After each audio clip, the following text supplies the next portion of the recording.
Mr. Speaker, at this time, I am pleased to yield 2 minutes to the gentleman from Indiana, Mr. Stutzman, who is the chairman of the Economic Opportunity Subcommittee of the House Veterans Affairs Committee. The gentleman from Indiana is recognized for 2 minutes. I thank the gentleman for yielding, and thank you, Mr. Speaker.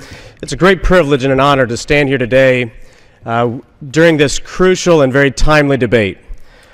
Standing here and listening to the debate on the floor is one that I believe Americans have been expecting for quite some time, because Americans are looking to Washington to see if leadership is going to come forward and do what American families do every day, what small businesses do every day. They make sure that they don't spend more money than what they have. When our national debt tops $15 trillion, it's clear that we are broke. When the Senate refuses to pass any budget at all, something clearly is wrong. When each child born today inherits nearly $48,000 worth of debt, something must be changed. My wife, Christy, and I have 2 young sons, Peyton and Preston. They're 10 years old and 5 years old, and their lives are entirely in front of them.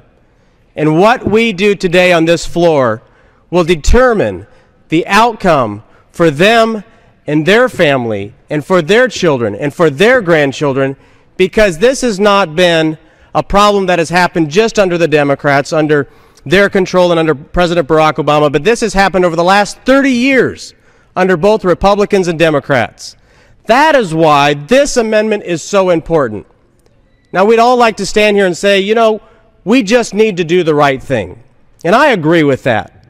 But the problem is, over the last 30 years, Washington has not done the right thing. We have accumulated $15 trillion of debt. Debt is a disease. It threatens to kill us.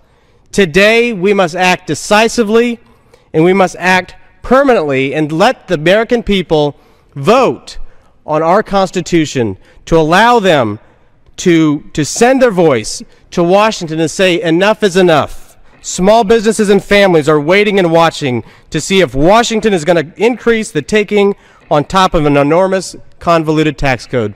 I support this resolution, and I ask my colleagues to support it as well, and I'll yield back. Gentleman's time's expired.